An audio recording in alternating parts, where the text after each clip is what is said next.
the minister who assisted in the parental kidnapping of a 10-year-old girl has now been found guilty of aiding in an international parental kidnapping of a minor.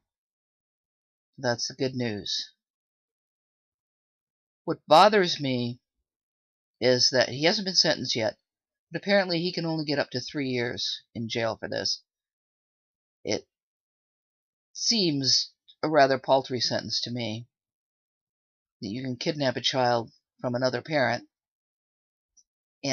or assist in kidnapping a child from another parent and just do 3 years in jail when the parent who's lost their child is in agony.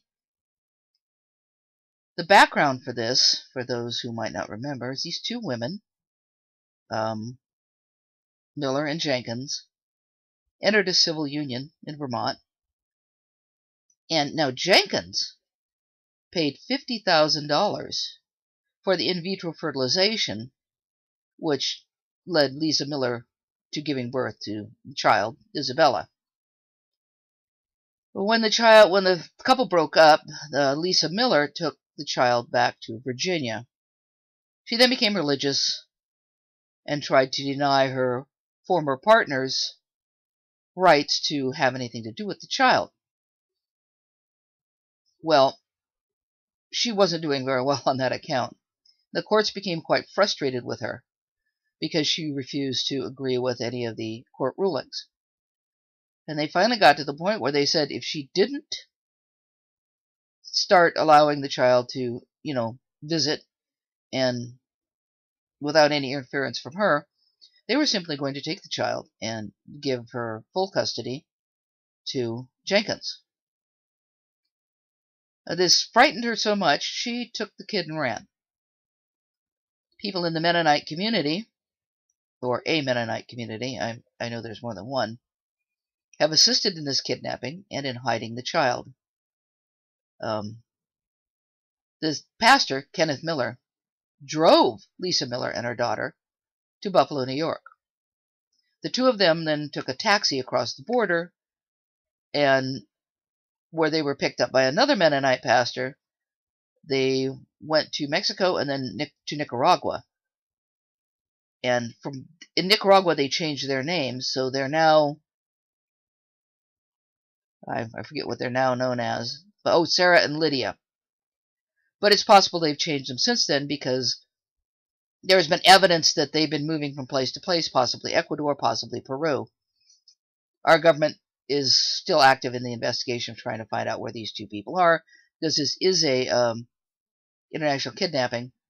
But they've had lots of evidence because these people weren't exactly hiding what they were doing, and there are emails from people talking about the daughter's birthday and things like that. So he's been found guilty. That's the good news. Lisa Miller apparently made a lot of accusations against Jenkins, none of which were substantiated.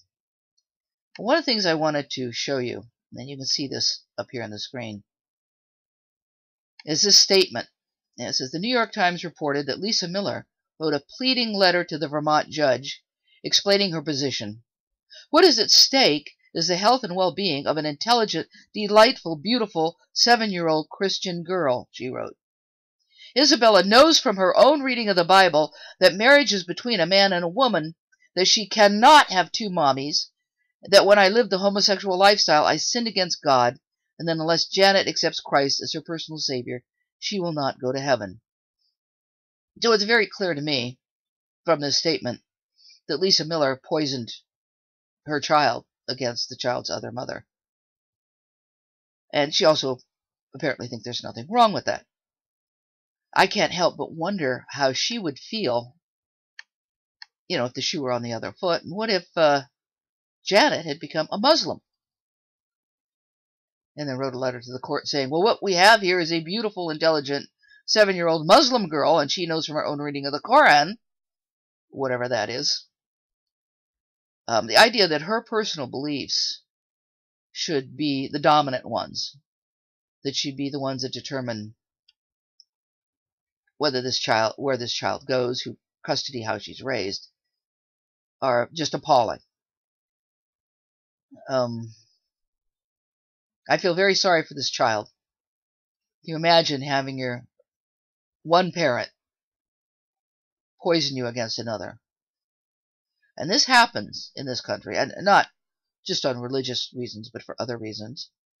You know, the custodial parent will decide to try to make the child hate the other parent because they hate the other parent.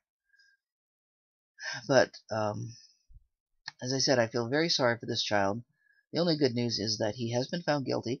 Hopefully he will be given the maximum sentence. And hopefully someone will be able to find these two people so that Janet can get her daughter back.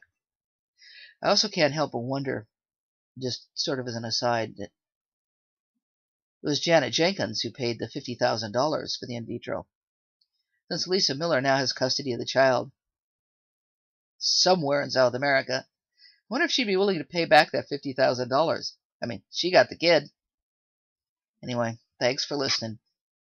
Bye.